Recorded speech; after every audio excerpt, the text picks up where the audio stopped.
Now the next thing is to set up this printer with your computer. So already we have installed the data cable here. So you just have to connect one end to the printer and other to your computer. So once we connect our printer with the computer using the USB cable, the next thing is to install the driver. So you get a CD with this printer.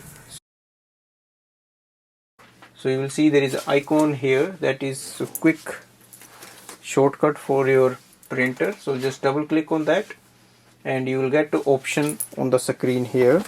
You can see there is a scan and print windows here. In the scan window you have to click on the document scan. So just place a page facing downwards on the top scanner here and close this window.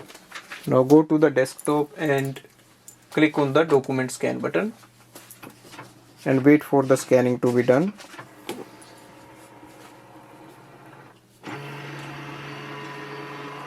So we have finished the scan here.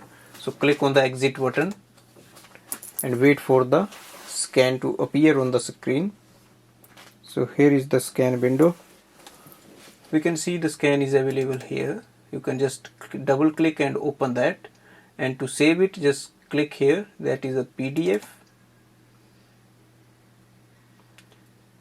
and on the save button click on the save. Select a folder you want to save it.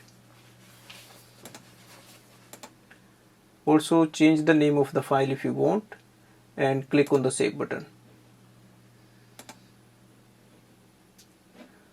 Close this window. Thanks for watching.